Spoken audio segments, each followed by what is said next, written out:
Brasil é um dos países mais desiguais do mundo e o crédito imobiliário é uma base, é uma das sustentações dessa desigualdade. Enquanto nos Estados Unidos, União Europeia e até aqui na América do Sul, no Chile, as economias têm uma representatividade muito maior do financiamento imobiliário, que no Brasil ele representa só 10% do nosso PIB. É baseado num modelo extremamente arcaico, desenhado há décadas, apoiado principalmente em juros altos, na dependência excessiva e quase que única da caderneta de poupança, completamente atrelado a uma burocracia enorme de cartórios e às vezes até de sistema dos bancos, principalmente dos bancos públicos. Essa forma como ele é financiado não só prejudica a economia, mas empurra aí milhões de famílias, de pessoas que estão buscando seu imóvel, principalmente da classe média, para fora aí das possibilidades de conseguir o seu financiamento. Afasta os investidores, dificulta a vida das construtoras. Nem se fala então da imobiliária e do corretor que ficam ali penando para conseguir a aprovação do financiamento de um cliente e do cliente, que é o principal, né, que é quem ali vai usufruir daquele bem. Ele tem cada vez mais dificuldade da aprovação do seu crédito por conta de todas as barreiras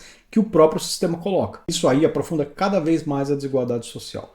Tem um dado muito forte que para cada 1% de elevação na taxa de juros do financiamento imobiliário, você tem que comprovar cerca de 8 a 10% a mais de renda. Um ponto que vai afastar cada vez mais as famílias de conseguir a sua casa própria. Quer dizer, cada vez que a Selic sobe e as taxas do financiamento imobiliário sobem juntas, não é só o comprador que vai ficar de fora, que não vai conseguir seu imóvel, vai ter que continuar vivendo de aluguel, mas também é o corretor que não vai vender, é a imobiliária que não vai vender, é a construtora que vai parar de construir, e tudo isso aí gera um ciclo, né? Uma cadeia que acaba emperrando por conta dessa situação aí que se encontra no Brasil por conta de políticas que não é de um governo, de dois, de três, mas de políticas que foram feitas, estruturadas aí para uma outra realidade de décadas atrás. Mas que nenhum desses governos que vieram até então, seja da direita, da esquerda, do centro, e aqui a gente não gosta de falar de política, por isso que eu estou bem deixando claro para você que independente do governo, nenhum deles atacou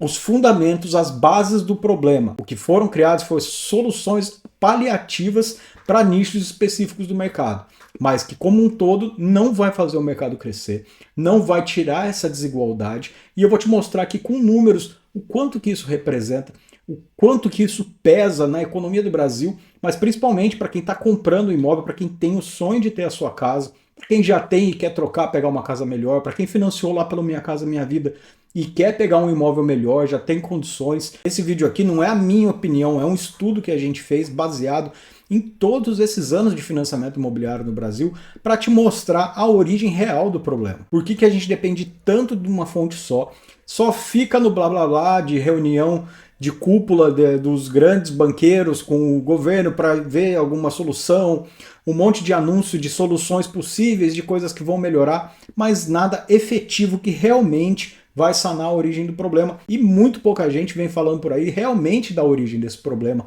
realmente do problema em si. Eu quero te mostrar por que as nossas taxas estão num nível tão absurdo, num modelo extremamente ineficiente, mas a classe média como um todo, que é quem realmente precisa do financiamento imobiliário, fica prejudicada, fica deixado de lado. Aqui, se você já conhece o canal, você já viu que a gente fala de temas mais variados, mas todos dentro do mercado de financiamento imobiliário, te explicando funcionamento, FGTS, simulações, enfim, esse tipo de coisa. E esse vídeo eu quis fazer diferente. Por que é tão difícil conseguir o seu financiamento? Por que é tão caro, cada vez mais caro conseguir o seu financiamento? Por que o teu processo demora tanto? Você é da classe média, toda vez que você faz uma simulação de financiamento parece que está tão difícil conseguir, cada vez um degrau acima de você alcançar o seu imóvel, a sua casa própria, ou se você trabalha no mercado imobiliário, você sabe bem do que eu estou falando, dessa dificuldade, e é isso que eu quero mostrar para você, com detalhes, para você entender a raiz real do problema. Até a década de 90, o sistema de hipoteca que regia o financiamento imobiliário, ele funcionava mais ou menos assim, você comprava o seu imóvel lá, financiava com o banco, esse imóvel na matrícula ficava com uma hipoteca ao banco, que significa o quê? Que o imóvel é seu, todos os direitos do imóvel são seus, e o banco tem aquele imóvel como uma garantia. Mas para ele retomar aquele imóvel através da hipoteca, ele tinha que entrar na justiça, uma série de passos, você sabe como funciona. Isso daí deixava uma insegurança jurídica muito grande para o banco, tanto questão de prazo, quanto questão de realmente não ter um desfecho favorável. Então muita gente pegava o dinheiro, ficava sem pagar e não tinha consequência. ou essa consequência demorava muito para vir. Em 97 foi criada a Lei da Alienação Fiduciária, onde hoje, então, o comprador tem a posse do imóvel, mas a propriedade fiduciária é do banco. Quer dizer, se você não pagar, ele pode simplesmente ir no cartório, acionar você e fazer a recuperação desse imóvel. Tornou isso aí para todos os bancos muito mais seguro de conseguir a retomada em caso de inadimplência. Fez com que a participação do financiamento imobiliário no Brasil saísse de 2% do PIB para 10% do PIB.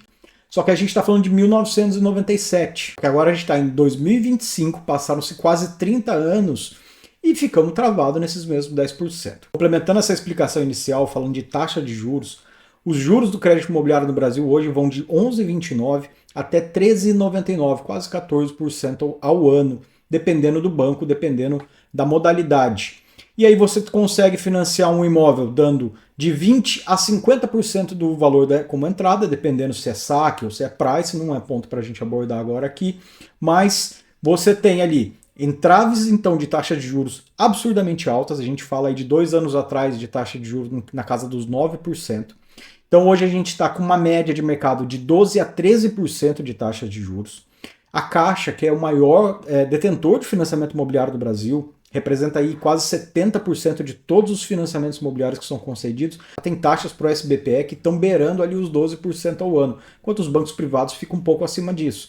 Porém, a burocracia que a gente encontra na contratação com os bancos públicos, a demora, a eventual e sempre constante falta de recursos em muitas linhas, você sabe que quem passou por isso na Caixa o ano passado, por exemplo, sabe que ficou meses e meses travado esperando sua operação concluir, esperando chegar recurso para emprestar no financiamento. Algumas travas estruturais que tem no caminho que não deveriam acontecer em hipótese nenhuma. Já no programa Minha Casa Minha Vida, a gente tem taxas de juros que vão variar de 4% até 10,5% ao ano, bem mais baixas, porém elas são subsidiadas pelo FGTS. Hoje quem busca financiamento imobiliário no Brasil dá de cara aí com taxas que vão de 11% até quase 14% ao ano, mais a correção da TR ainda, com o valor da Selic como está hoje, a correção incide todos os meses no saldo devedor do seu financiamento. Esses 11%, 13% parece só um número, mas para você ter uma noção, para cada 1% que sobe na taxa do financiamento imobiliário, a comprovação da renda para você conseguir a aprovação do seu crédito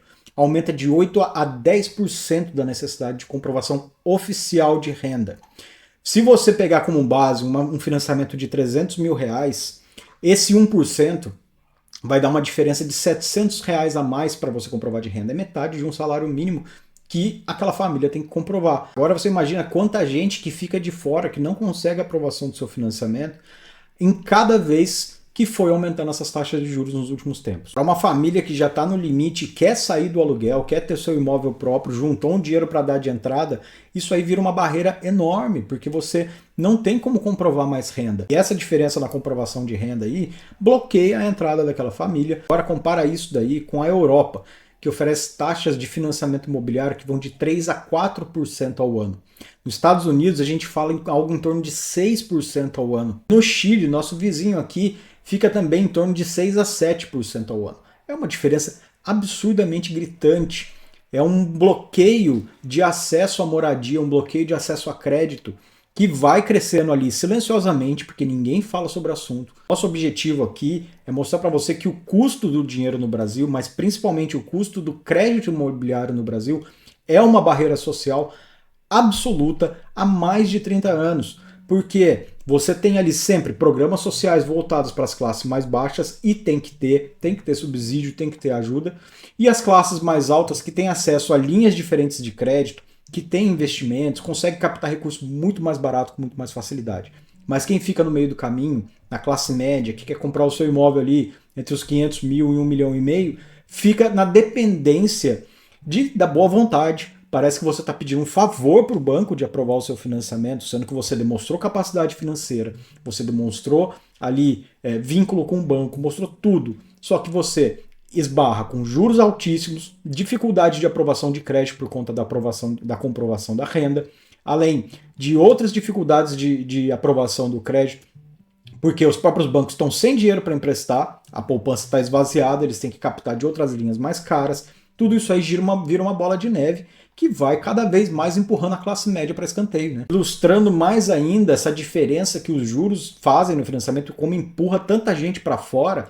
Quem financiou o imóvel aí há 2 anos atrás pagava uma taxa média de 9,5%, se financiar hoje teria que comprovar cerca de 20% a mais de renda. Eu tenho certeza que com a inflação de quase 5% e tudo mais nesse período, e eu não estou falando só dos últimos 2 anos, mas a gente pode pensar aí nos últimos 10, 15, 20, 30 anos, a sua renda não subiu 20% nos últimos 2 meses, infelizmente, né? Então a renda das pessoas não consegue acompanhar o crescimento dos juros, mas também não tem nenhuma política específica para auxiliar essas pessoas. Também não tem nenhuma política específica para alterar a base do financiamento imobiliário, para propor mudanças de verdade. Não adianta só a gente ficar vendo notícia, ficar vendo reunião dos líderes dos bancos com o governo, com o ministro disso, ministro daquilo. Estamos pensando em novas alternativas, vamos pensar em coisas para alterar. E fica pensando. Nesse de ficar pensando, a gente está há mais de quase 30 anos pensando em alguma alternativa. Continuando sempre dependendo da poupança, continuando sempre dependendo de FGTS para bancar os programas sociais. E aí quem está ali no meio também fica esperando eles terminarem de pensar para achar uma solução. Enquanto isso, a gente vê os outros países crescendo, a economia cada vez mais forte, apoiada num degrau gigantesco de crédito imobiliário, cada vez mais vai gerando recurso, vai gerando receita, vai gerando, movimentando a economia. Para entender porque o financiamento é caro no Brasil, a gente tem que olhar o lado do banco. E para o banco te emprestar, ele precisa captar esse dinheiro de algum lugar. Ele não pega do dinheiro dele, do lucro dele para emprestar. Ele capta de fontes. Essas fontes hoje principais, as 3 bases são a poupança, o FGTS e o mercado de capitais, as letras de crédito imobiliário, por exemplo. A caderneta de poupança, por lei, 65% daquilo que está na poupança, os bancos têm que destinar para o financiamento imobiliário.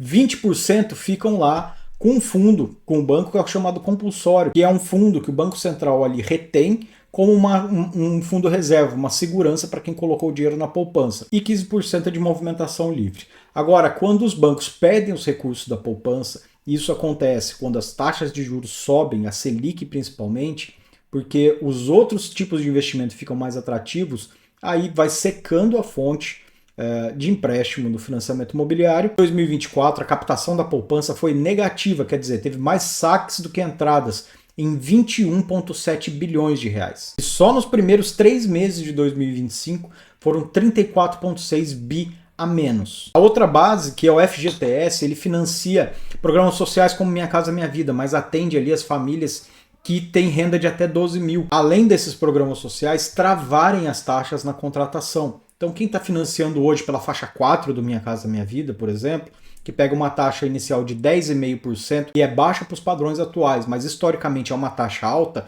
fica sem possibilidade de renegociar essa taxa no futuro. Também não tem possibilidade de portabilidade, porque basicamente quem trabalha com Minha Casa Minha Vida é a Caixa, o Banco do Brasil, os bancos públicos. As cláusulas contratuais também não permitem.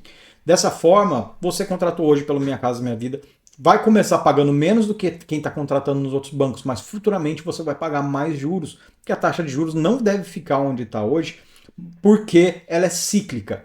E esse daí, o fato dela ser cíclica, não significa que, não, agora a gente tem que esperar porque o mercado está ruim, mas depois vai melhorar. Então essa questão toda que eu estou falando aqui é só por conta da situação atual. Mas é uma situação atual que vai e volta a cada 3 ou 4 anos. Na verdade, é um problema estrutural, é um problema que causa aí sempre uma instabilidade. Não é questão só de mercado, não é questão só de oferta e demanda. É uma questão de tem dinheiro, não tem dinheiro, juros está alto, juros está baixo. Só que nesse meio do caminho, alguém vai pagando essa conta dessa diferença. A terceira base, que é o mercado dos capitais, tem as letras de crédito imobiliário, os certificados de recebíveis imobiliário, que acabam sendo muito mais caros do que a poupança. Hoje já representam cerca de 40% do funding do financiamento imobiliário, com que faz com que os bancos tenham que cobrar taxas de juros maiores, porque eles pegam um dinheiro mais caro para emprestar, para tapar aquele buraco que foi deixado na poupança. Esses títulos são geralmente atrelados ao CDI ou à inflação, e aí fica, né, bem mais volúvel e bem mais caro. A gente já falou aqui em outros vídeos sobre a liberação do compulsório para dar um fomento,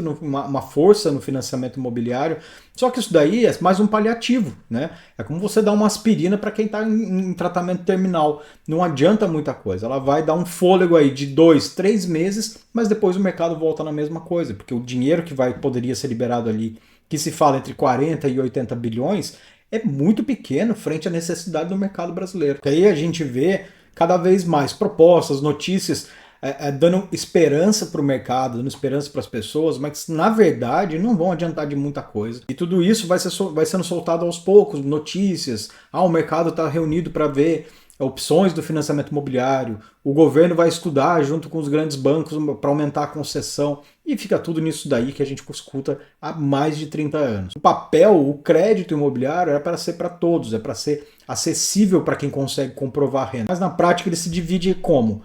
Na baixa renda, que é quem tem acesso aos programas sociais do Minha Casa Minha Vida, com recursos mais baratos, subsidiados pelo governo, e como eu já falei, sim, tem que ter subsídio, tem que ter incentivo. Na outra ponta tem a alta renda e a altíssima renda, que tem recursos suficientes para bancar uma garantia do seu financiamento, pegar taxas muito mais baixas com linhas diferentes da do financiamento imobiliário tradicional. E a classe média, que é a grande maioria da população, fica no meio do caminho, esperando ali dar a sorte de conseguir uma aprovação do financiamento, dar a sorte de pegar uma época de juros um pouco mais baixos. O problema é quem está lá nas classes mais baixas, no Minha Casa Minha Vida, não consegue partir para imóveis de maior valor, porque não tem a renda suficiente, porque pega esbarro em taxas de juros exorbitantes. Quem está dentro da classe média e que gostaria de financiar um pouco mais, também não consegue. Então você fica preso naquilo, o mercado fica travado, é menos gente vendendo, menos gente comprando, menos gente conseguindo comprar. Eu não estou falando de abrir o crédito, não estou falando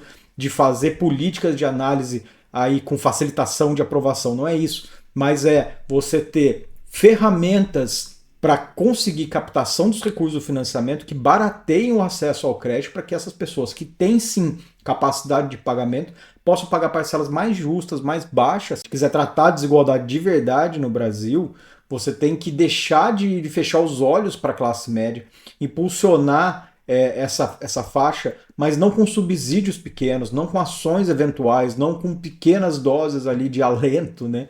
Mas sim com uma política que barateie o acesso ao crédito, com uma política de juros de crédito realmente consistente, que não deixe os altos e baixos da economia de uma escala tão grande. A gente viu 4 ou 5 anos atrás, durante a pandemia, um estouro de financiamento imobiliário, os bancos aprovando muito, porque estava com dinheiro. Aí acabou o dinheiro, segura. Esse é o retrato da nossa segurança no Brasil em relação a tudo, mas principalmente na parte de juros, a gente não tem estabilidade nenhuma. Como que você vai esperar a entrada de capital externo para financiar isso daí, se a gente aqui dentro trabalha dessa forma, por exemplo, né? Se você pensar, a gente está na mão de meia dúzia de bancos que concedem financiamento no Brasil. Quando você fala de Europa, de Estados Unidos, a gente tem mais de dezenas de bancos que trabalham com isso. Aqui a gente fica na mão sempre dos mesmos bancos há não sei quanto tempo. Né? Essa realidade aqui, na hora da aprovação do crédito, que a gente vê todo dia aqui na CSN. Recebe um monte de proposta que acabam não aprovando por conta de uma diferença, às vezes, pouquíssima de comprovação de renda. Falando sobre a burocracia do processo, né? O tempo médio para você ter um contrato emitido no Brasil, considerando que a gente está falando aí que 70% são financiados pela Caixa, a gente tem um tempo médio de 40 a 60 dias para a emissão do contrato. Você já deve estar vendo aqui, financiou por outro banco, às vezes deu até sorte com a Caixa, mas o meu saiu em 30, sim, mas a média no Brasil é de 40 a 60 dias. Então, tem outros países isso aí dura de 15 a 20 dias para estar tudo certinho, aqui a gente ainda está arrastado, como se vivesse ainda no século passado. Nos Estados Unidos, se você como estrangeiro quiser comprar um imóvel financiado lá, você vai pagar taxa de juros médias de 6 a 7%, vai ter que apresentar o seu visto, declaração de imposto de renda e comprovante de renda do país de origem condizente com a parcela. Só isso. Tá tudo certinho, você vai ter o seu crédito aprovado e vai ter ali isso daí finalizado em 15 a 20 dias. Isso num financiamento para estrangeiro. Agora você imagina para um residente local. Como que é muito mais fácil o acesso, além de ser extremamente mais barato. Falando de burocracia, a gente ainda tem aqui no Brasil os cartórios, né, que é uma maravilha. Você gasta ali com um cartório 2 a 3% do valor do seu imóvel para registrar ele no seu nome. Fora isso, tem ainda a prefeitura, que você paga um ITBI, que na média é 3% no Brasil. Ou seja, você tem que pelo menos ali 5% que você poderia estar utilizando de outra forma. Isso daí vai para registrar o seu imóvel para pagar imposto da prefeitura de um imóvel que você vai passar o resto da sua vida pagando o IPTU dele. Mas como você comprou, você tem que pagar ali 3% para ter o imóvel no seu nome. E aí, para fazer isso, você tem que registrar no cartório e gastar mais 2% também. Olha só a quantidade de dinheiro, quantidade de recursos que é tomada, que é puxada da gente na hora de você comprar o seu imóvel. Se você comprar hoje um imóvel de R$ 400 mil financiado em São Paulo, você vai gastar cerca de R$ 20.300 entre cartório e ITBI. Mais de 5% do valor dele, que é um dinheiro que você nunca mais vai ver de volta. Aí quando a gente vê as notícias na internet da evolução do financiamento, mercado imobiliário a todo vapor, a gente sabe, 2024 a gente teve um recorde. 312 bilhões financiados no crédito imobiliário, sendo que foram quase 1.200.000 imóveis financiados. E a gente então chega naquela conta de 10% da participação desse mercado no PIB. O PIB, o Produto Interno Bruto, é a soma de todos os bens, todas as riquezas produzidas por um país, movimentadas por um país, né, naquele ano. Nos Estados Unidos e Canadá, isso aí chega entre 50% e 60% do PIB. Na Holanda, chega a 90% do Produto Interno Bruto. Olha só a disparidade de valores. Tá certo, você vai me falar que mas a gente não pode comparar a economia do Brasil com a economia dos Estados Unidos, por exemplo. Mas se você não quiser comparar com um país, com os Estados Unidos ou com a Europa, a gente pode falar do Chile, aqui do lado na América do Sul, que tem 26% de participação do crédito imobiliário no seu PIB. Se a gente conseguisse subir pelo menos para 20%, já seria o dobro do que a gente tem hoje no mercado absolutamente bilionário que é o mercado brasileiro. Imagina a quantidade de criação de empregos, de renda, de dinheiro entrando, movimentando na economia. Aí o que a gente tem para 2025? Uma previsão de queda do crédito imobiliário de 15% a 20% no Brasil. As construtoras não conseguem mais crédito para financiar suas obras, dificultando ali a criação de empregos, a economia continuar girando, vai influenciar então desde a base ali da cadeia econômica até os pontos mais altos. Você vê o potencial absurdo e quanto que está represado esse mercado, esse potencial que o Brasil tem. Muita gente com essas taxas de juros de financiamento altos foram para o consórcio, que cresceram mais de 40% em um ano. Você sabe que o consórcio, você nunca vai ter garantia de uma contemplação imediata, nunca é dinheiro rápido, nunca é para uma oportunidade imediata. Agora, se você tivesse taxas de juros melhores, olha a quantidade de gente que estaria comprando, quantidade de gente que estaria saindo do aluguel, fazendo a economia rodar, fazendo as coisas acontecerem. A gente tem um gargalo enorme de retenção, uma demanda extremamente barrada, segurada com essas taxas de juros aí, que às vezes não estão esperando as taxas baixar para comprar por conta do valor da parcela, mas estão esperando as taxas baixar para conseguir a aprovação do seu financiamento. Quando a gente lê as matérias na internet, parece que está tudo uma maravilha. É falando que 2024 foi o melhor ano, 2023 foi fenomenal, que a gente está fazendo uma comemoração de um negócio que a gente não tem a dimensão da escala real. A gente está comemorando um negócio muito pequeno e que esse ano vai baixar. Poderia tranquilamente no Brasil representar pelo menos o dobro do que representa hoje. Agora a gente tem algumas propostas de liberação de compulsório, como eu te falei, mas que efetivamente é só mais um tratamento paliativo, mais um tapa-buraco. Como a gente está cansado de saber aqui, né, que quando aparece um problema é mais fácil tapar o buraco do que resolver o problema. Aí enquanto a gente vê um monte de propostas mirabolantes para tapar um buraco aqui,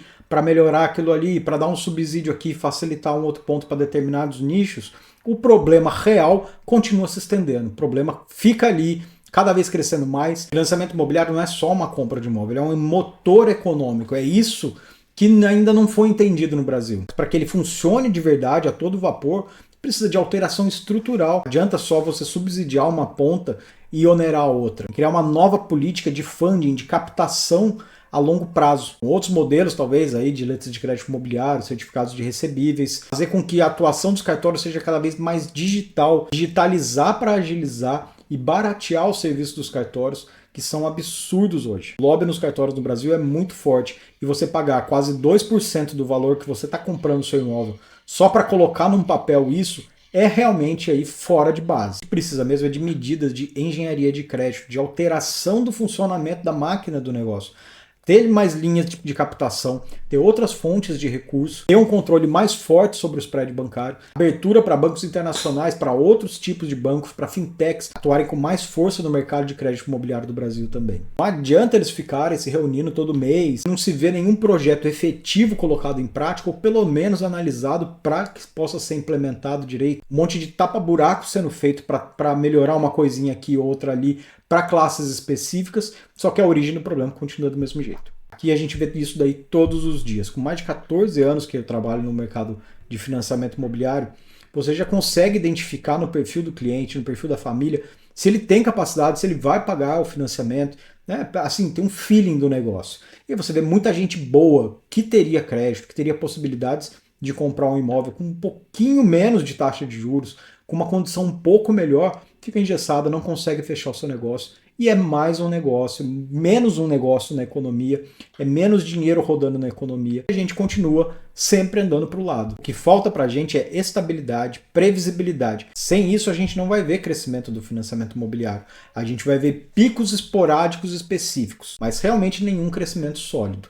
Enquanto os governos, os bancos não trabalharem com financiamento, não verem o financiamento imobiliário como uma arma fundamental para o crescimento da economia, para movimentar toda uma cadeia, a gente vai continuar do jeito que a gente está. A gente está aqui hoje passando essas informações, esses dados todos para que você entenda realmente e passe isso para frente, que junto com a gente também faça com que essas informações se multipliquem.